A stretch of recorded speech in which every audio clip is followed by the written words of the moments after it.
کتنی کھول کھول کر بیان کی ہیں آیات, کیا کرنا ہے کیا نہیں کرنا ہے, پورا نکاح طلاق عدت مہر رضاعت سب کے بارے میں اللہ تعالیٰ نے کھول کھول کر وضاحت سے احکامات بیان کر دیے ہیں.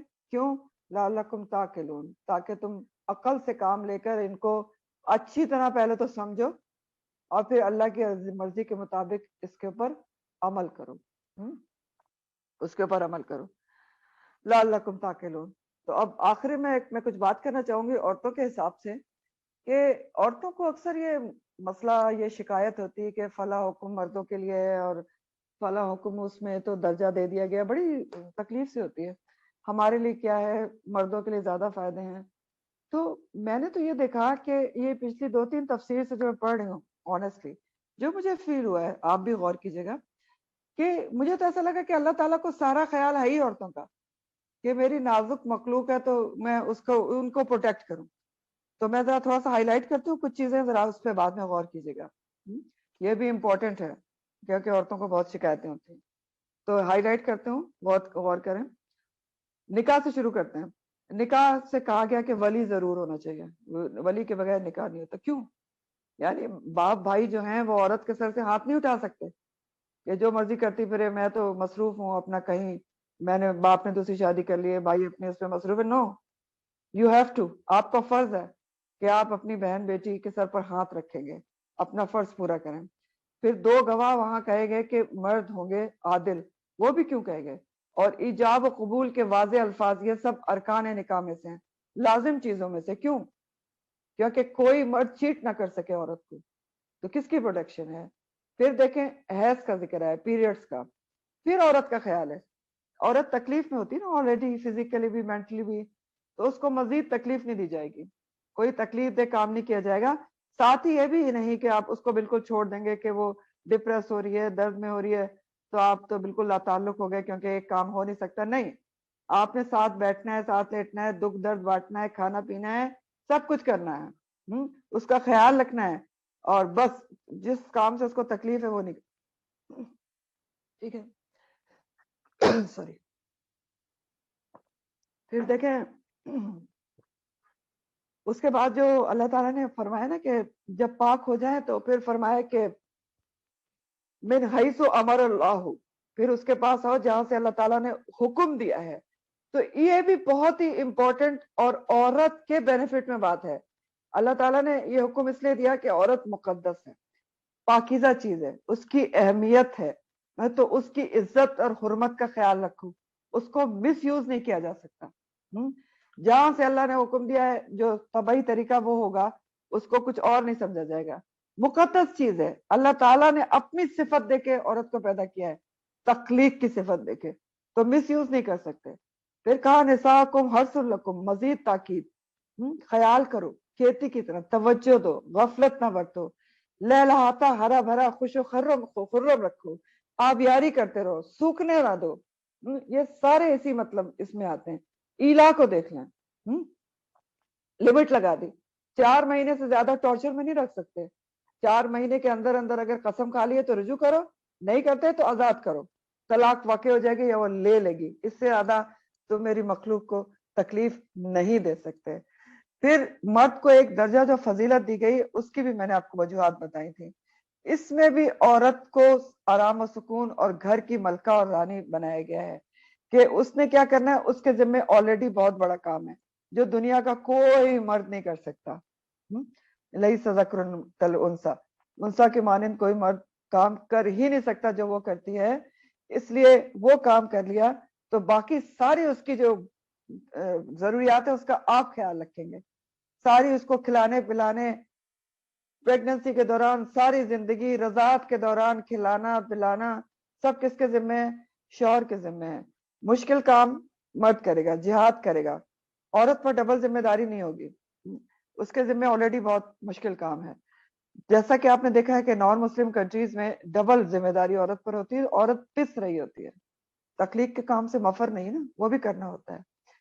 پھر آپ دیکھیں طلاق کے معاملے میں 2 دفعہ سے زیادہ نہیں ہے. عورت کوئی کھیل تماشا نہیں ہے کہ آپ بار بار اس سے کھیلیں گے, میں نے تمہیں طلاق دی پھر رجوع کر لیں گے. نو, اونلی 2 ٹائمز, اس کے بعد آپ لٹکا نہیں سکتے, اس کو کھیل تماشا نہیں بنا سکتے, بات ختم ہو گئی. پھر مہر لازم ہے، ہر صورت میں دینا ہے، ہاتھ نہیں لگایا تھا، رخصتی نہیں ہوئی تھی، مہر طے نہیں ہوا تھا، جو بھی ہے وہ متعوہن متاع بالمعروف، ہر صورت میں اچھا اس کے ساتھ معاملہ کرنا ہے۔ پھر اسی طرح آپ دیکھیں بار بار طلاق کے معاملے میں مردوں کو وارن کیا گیا ہے، تلک حدود اللہ لا تعتدوها، تلک حدود اللہ، کتنے دفعہ آیا ہے؟ عورتوں کو تنگ کرنے کے لیے نہ رکو، ولا تعدلوهن، جو یہ کرے گا وہ کیا کرے گا؟ ومن یفعل ذلک تو فقط ظلم نفسہ، اپنے نفس پر گناہ کمائے گا۔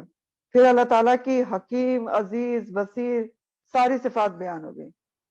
خبردار رہو، عورتوں کے معاملے میں اپنے آپ کو ایک درجہ سمجھ کے ظلم و زیادتی نہ کرو، وہ زبردست بھی ہے، بصیر بھی ہے، خبیر بھی ہے، دیکھ رہا ہے، تو نبٹ لے گا۔ پھر اور اہمیت بڑھائی گئی کہ ہر گھریلو معاملے میں باہم مشاورت ہوگی، باہم رضامندی سے طے کیا جائے گا، چاہے رضایت ہے چاہے کچھ بھی ہے، انترادن بینہما و تشاورن کے ساتھ معاملہ کرنا ضروری ہے۔ آخر میں بیوہ کے حوالے سے اتنے احکامات ہیں کہ بیوہ کو حق ہے کہ وہ اپنے نفس کے لیے کوئی بھی فیصلہ معروف طریقے سے کر سکتی ہے، نکاح ثانی بھی معروف طریقے سے کر سکتی۔ تو یہ سب کیا ہے، ذرا اس بارے میں سوچیے گا، پھر انشاءاللہ ڈسکس کریں گے۔ وآخر دعوانا ان الحمدللہ رب العالمین، سبحانک اللہم وبحمدک نشہد ان لا الہ الا انت نستغفرک ونتوب الیک، سبحان ربک رب العزت عما یصفون وسلام علی المرسلین والحمد للہ رب العالمین۔ ربنا تقبل منا انک انت السمیع العلیم وتب علینا انک انت التواب الرحیم، آمین یا رب العالمین۔ السلام علیکم۔